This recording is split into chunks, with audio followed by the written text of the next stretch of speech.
Hello everyone, स्वागत है आप सभी का आपके अपने YouTube channel all exam India में। हम डिस्कस कर रहे थे हिस्ट्री की एक बहुत ही इम्पॉर्टेंट सीरीज़, जिसमें हमने सिंधु घाटी की सभ्यता, ऋग वैदिक काल, उत्तर वैदिक काल और उसके साथ साथ वैदिक साहित्य जो हैं ये कंप्लीट कर लिए हैं।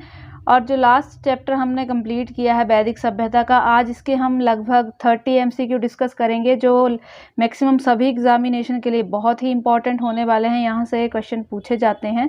तो अगर आपने हमारा चैनल अभी तक सब्सक्राइब नहीं किया है तो कर लीजिएगा, वीडियो को लाइक ज़रूर कीजिएगा ताकि आपको हमारी वीडियो जो है सबसे पहले मिल सके। तो फर्स्ट यहाँ पे क्वेश्चन है, ऋग वैदिक संस्कृति का काल किसे माना जाता है। तो बेसिकली वैदिक सभ्यता को जो है दो पार्ट्स में डिवाइड किया गया है, वैदिक सभ्यता और उत्तर वैदिक सभ्यता। तो फर्स्ट जो ऋग वैदिक सभ्यता है, इसका काल आ जाता है 1500 से लेकर 1000 ईसा पूर्व का। और टोटल अगर टाइम पीरियड की बात की जाए वैदिक सभ्यता की, तो 1500 से लेकर 600 BC तक इसे माना जाता है। और इसी जो टाइम पीरियड है इसको टू पार्ट्स में डिवाइड कर दिया जाता है, 1500 से लेकर 1000 तक का, और सेकंड इसको डिवाइड किया जाता है 1000 से लेकर 600 BC तक का। नेक्स्ट क्वेश्चन है, उत्तर वैदिक सभ्यता का काल किसे कहा गया है, यानी कि जो सेकंड इसका पार्ट है उसका टाइम पीरियड यहाँ पूछा गया। तो इसका राइट ऑप्शन हो जाएगा ऑप्शन बी, 1000 से लेकर 600 BC का जो टाइम है इसको उत्तर वैदिक सभ्यता का टाइम पीरियड माना गया है। नेक्स्ट क्वेश्चन देख लेते हैं। नेक्स्ट है, आर्य शब्द का मीनिंग क्या है। जो आर्य थे उनका मीनिंग क्या है जो ये शब्द है। तो इसका ऑप्शन बी सही हो जाएगा, श्रेष्ठ या कुलीन। इंपॉर्टेंट क्वेश्चन है, कई बार एग्जाम में पूछा जा चुका है। नेक्स्ट है, वैदिक गणित का महत्वपूर्ण अंक कौन सा है। इंपॉर्टेंट पार्ट पूछा गया है वैदिक मैथमेटिक्स का, शतपथ ब्राह्मण। नेक्स्ट है अथर्ववेद, शुल्ब सूत्र, छांदोग्य उपनिषद। तो इसका राइट ऑप्शन हो जाएगा शुल्ब सूत्र, जो वैदिक गणित है उसका एक पार्ट है ये। नेक्स्ट देख लेते हैं। नेक्स्ट है, किस वेद में प्राचीन वैदिक युग की संस्कृति के बारे में सूचना दी गई है। तो सबसे पहले मैं आपको बता दूं कि सबसे प्राचीन हमारा वेद है वो है ऋग्वेद, और इसी में जो है प्राचीन युग की संस्कृति के बारे में सूचना दी गई है। हमारे 4 वेद हैं। वेद कितने हैं? 4 हैं टोटल, ये भी याद रखेंगे। फर्स्ट आ जाता है ऋग्वेद, सेकंड है यजुर्वेद, थर्ड है सामवेद और फोर्थ है अथर्ववेद।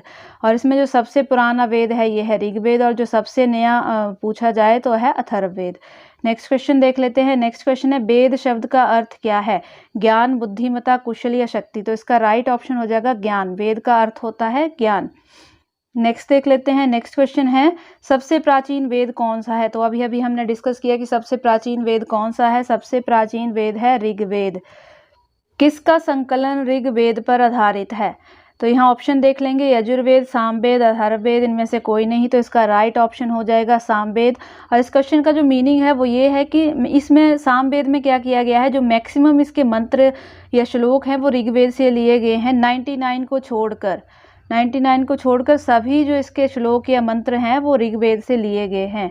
नेक्स्ट क्वेश्चन देख लेते हैं। ऋग्वेद में किस नदी को नदी तमा या देवी तमा के रूप में संबोधित किया गया है।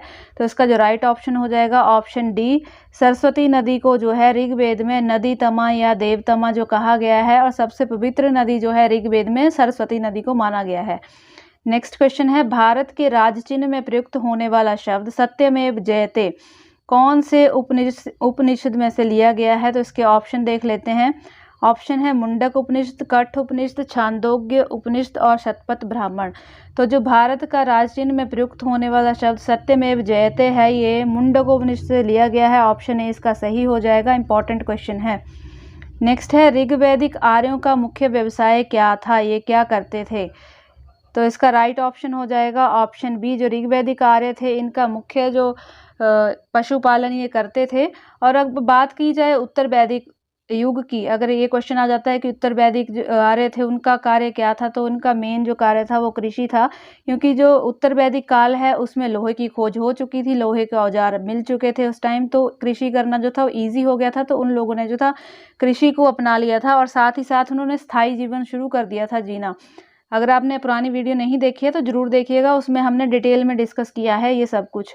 भारतीय संगीत का आदि ग्रंथ किसे कहा जाता है। तो भारतीय संगीत का जो आदि ग्रंथ है उसे सामवेद कहा जाता है। सामवेद में ही जो संगीत के 7 स्वर हैं उनके बारे में जानकारी दी गई है, इंपॉर्टेंट पॉइंट है।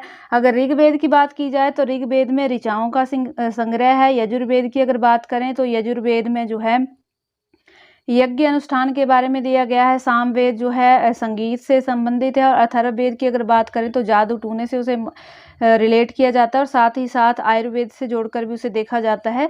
और उपनिषद यहाँ दिया गया है तो उपनिषदों की संख्या जो है वो 108 है। नेक्स्ट क्वेश्चन देख लेते हैं। प्रथम विधि निर्माता जो है इसे किसे कहा जाता है? तो प्रथम विधि होता है कानून निर्माता जो है मनु को कहा जाता है। इंपॉर्टेंट क्वेश्चन है। नेक्स्ट देख लेते हैं। यज्ञ संबंधी विधि विधानों का ज्ञान किस वेद से प्राप्त होता है? इंपॉर्टेंट है, मैं आपको पहले भी डिस्कस कर चुकी हूँ पिछले क्वेश्चन में, क्योंकि ऋग्वेद में क्या है, ऋग्वेद में ऋचाओं का संग्रह है, सामवेद म्यूजिक से संबंधित है, गान से संबंधित है, यजुर्वेद जो है इसका सही ऑप्शन हो जाएगा। यज्ञ संबंधी विधि विधानों का जो ज्ञान है ये यजुर्वेद से हमें मिलता है। अथर्ववेद से क्या मिलता है? इससे आयुर्वेद या जादू टूने के बारे में यहाँ से जानकारी मिलती है। नेक्स्ट क्वेश्चन देख लेते हैं। नेक्स्ट है हमारा, ऋग्वैदिक आर्यों का मुख्य व्यवसाय क्या था? तो इनका मुख्य व्यवसाय था पशुपालन। राइट ऑप्शन हो जाएगा ऑप्शन बी। नेक्स्ट देख लेते हैं। ऋग्वेद में संपत्ति का मुख्य रूप क्या था? यानी कि यहाँ जो प्रॉपर्टी होती थी वो क्या मानी जाती थी? तो यहाँ लोगों की जो मुख्य संपत्ति होती थी वो गोधन को माना जाता था। यानी कि जिसके पास जितनी अधिक गायें होती थी वो उतना ज़्यादा रिच उस टाइम में होता था। और गाय को जो है वो पूजनीय माना जाता था, गाय की पूजा इस टाइम की जाती थी। ऋग्वेद के किस मंडल में शूद्र शब्द का उल्लेख पहली बार किया गया है? 7वें, 8वें, 9वें या 10वें? तो ऋग्वेद के 10वें मंडल में शूद्र शब्द का प्रयोग जो है वो पहली बार किया गया है, 10वें मंडल, डी इसका ऑप्शन सही हो जाएगा। नेक्स्ट है, आध्यात्मिक ज्ञान के विषय में नचिकेता और यम का जो संवाद है वो किस उपनिषद में वर्णित है? इंपॉर्टेंट है, नचिकेता और यम का संवाद। ऑप्शन देख लेते हैं। छांदोग्य उपनिषद, केन उपनिषद, कठोपनिषद और इनमें से कोई नहीं। तो इसका जो राइट ऑप्शन हो जाएगा कठोपनिषद। इसमें जो है नचिकेता और यम का जो संवाद है ये दिया गया है। नेक्स्ट क्वेश्चन है, पुरुष मेघ का उल्लेख जो है किस ग्रंथ में हुआ है? पुरुष मेघ, इसका ऑप्शन देख लेंगे। कृष्ण यजुर्वेद, शुक्ल यजुर्वेद, शतपथ ब्राह्मण या पंचविश? तो इसका जो राइट ऑप्शन है ऑप्शन सी, शतपथ ब्राह्मण में पुरुष मेघ का उल्लेख जो है वो मिलता है। नेक्स्ट क्वेश्चन है, वैदिक काल में किस पशु को अघन्य माना गया है? तो वैदिक काल में गाय को जो है वो अघन्य माना गया है और अघन्य का जो मीनिंग होता है ना मारने योग्य, यानी कि इसको पूजनीय माना गया है। ये क्वेश्चन भी एग्जाम में आता है कि अघन्य जो है इसे क्या कहा जाता है? तो अघन्य को ना मारने योग्य जो है वो कहा जाता है। किस वैदिक साहित्य में मोक्ष की चर्चा मिलती है? तो मोक्ष की जो चर्चा है ये यहाँ का राइट हो जाएगा, उपनिषदों से मिलती है। मोक्ष की चर्चा कहाँ की गई है? उपनिषदों में की गई है। नेक्स्ट क्वेश्चन है, गोत्र शब्द का प्रयोग सर्वप्रथम कहाँ किया गया है? गोत्र शब्द का प्रयोग जो है देखेंगे अथर्ववेद, ऋग्वेद, सामवेद, यजुर्वेद। तो इसका राइट ऑप्शन हो जाएगा ऑप्शन बी, सर्वप्रथम जो है गोत्र शब्द का प्रयोग ऋग्वेद में किया गया है। और ये बात भी याद रखेंगे कि सबसे पहले जो है गोत्र जो यूज़ किया जाता था शब्द एक कबीले के लिए किया जाता था जिसमें गोधन पाला जाता था। यानी कि जितना कबीला गाय पालता था उस सारे को जो है गोत्र कहा जाता था। लेकिन बाद में जो है उत्तर वैदिक काल में आते आते ये एक कुल में पैदा हुए जितने भी इंसान होते थे उनके लिए यूज़ किया जाने लगा। जितने एक इंसान से आगे कुल बनता था उसको कहा जाता था, गायों के लिए उपयोग नहीं होता था उसके बाद इसका। नेक्स्ट है, पुराणों की संख्या कितनी है? तो पुराणों की संख्या है 18। इंपॉर्टेंट है, 18 है पुराणों की संख्या। नेक्स्ट देख लेते हैं। नेक्स्ट, किस देवता के लिए ऋग्वेद में पुरंदर शब्द का प्रयोग हुआ है? इंपॉर्टेंट है, डिस्कस किया हुआ है हमने। तो पुरंदर के लिए इंद्र के लिए जो है वो पुरंदर शब्द का प्रयोग जो है ऋग्वेद में किया गया है।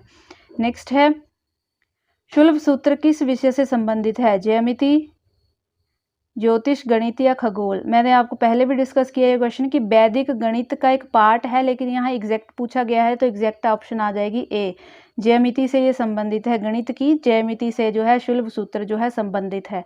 नेक्स्ट है, अस्तो माँ सदगम्य कहाँ से लिया गया है? अस्तो माँ सदगम्य जो वाक्य है उपनिषदों से लिया गया है। ऑप्शन ए इसका सही हो जाएगा, इंपॉर्टेंट है ये भी। नेक्स्ट है, आर्य भारत में बाहर से आए और सर्वप्रथम कहाँ बस गए? सबसे पहले तो पता होना चाहिए कि आर्य कहाँ से आए थे। तो आर्य जो है मध्य एशिया से आए थे, मध्य एशिया से आए थे और किसके अकॉर्डिंग, किसका मत है ये, तो मैक्स मूलर का मत है, इतिहासकार हैं, इम्पॉर्टेंट हैं। और आकर कहाँ ये बस गए थे, तो ये पंजाब में बस गए थे। इसके साथ साथ ये और कहाँ बसे थे, वो अफगानिस्तान में, अफगानिस्तान में आकर ये बसे थे। ऑप्शन में अगर अफगानिस्तान दिया होगा, पंजाब नहीं दिया होगा, तो आपने अफगानिस्तान को टिक करना है, क्योंकि पंजाब और अफगानिस्तान एरिया जो है इसमें आकर सबसे पहले आर्य बसे थे। नेक्स्ट क्वेश्चन है, मीमांसा या पूर्व मीमांसा दर्शन के प्रतिपादक कौन है? जैमिनी, कपिल, गौतम, बादरायण। तो इसका जो सही ऑप्शन हो जाएगा जैमिनी। मीमांसा या पूर्व मीमांसा दर्शन के प्रतिपादक जो हैं वो जैमिनी हैं। नेक्स्ट है, ऋग्वेद का कौन सा मंडल पूर्णतः सोम को समर्पित है? तो पीछे हमने डिस्कस किया था कि जो ऋग्वेद का कौन सा जो ऐसा ऋग्वेद है जिसे ऐसा कौन सा वेद है जिसे ऋग्वेद में से लिया गया है? तो सामवेद ऐसा वेद है जिसे ऋग्वेद में से लिया गया। और कौन सा मंडल इसे समर्पित है? तो इसका 9वां मंडल जो है वो पूर्णतः से समर्पित है। नेक्स्ट क्वेश्चन देख लेते हैं, प्रसिद्ध 10 राजाओं का युद्ध, 10 राग युद्ध किस नदी के तट पर लड़ा गया है? इंपॉर्टेंट क्वेश्चन है। प्रसिद्ध 10 राजा तो थे, इनको अनार्य राजाओं के नाम से भी जाना जाता है। और किसके साथ ये लड़ा गया था? आर्य राजा कौन थे? तो आर्य राजा थे उस टाइम सुदास, याद रखेंगे, सुदास। आर्य राजा सुदास थे और अनार्य 10 राजाओं के साथ ये युद्ध हुआ था, इसलिए इसे 10 राग ये युद्ध भी कहा जाता है। और किस नदी के किनारे ये हुआ था? तो परुष्णी नदी के तट पर ये हुआ था। और परुष्णी नदी को रावी नदी के नाम से भी जाना जाता है। तो यदि ऑप्शन में रावी नदी आता है तो रावी पे टिक करेंगे, परुष्णी अगर वहाँ नहीं दिया होगा तो ये इंपॉर्टेंट थे 30 MCQs वैदिक सभ्यता के। अगर आपने डिटेल इसका नहीं देखा है तो ज़रूर देखिएगा, उसमें हमने डिटेल में सब कुछ डिस्कस किया हुआ है। और इसके जितने भी MCQ बच जाते हैं उनको हम नेक्स्ट वीडियो में डिस्कस करेंगे। तो वीडियो कैसी लगी ज़रूर बताइएगा, लाइक कीजिएगा, शेयर कीजिएगा और चैनल को कर लीजिएगा सब्सक्राइब, ताकि अगर कोई भी वीडियो हम अपलोड करें तो सबसे पहले वो आप तक पहुँचे। Then thanks for watching.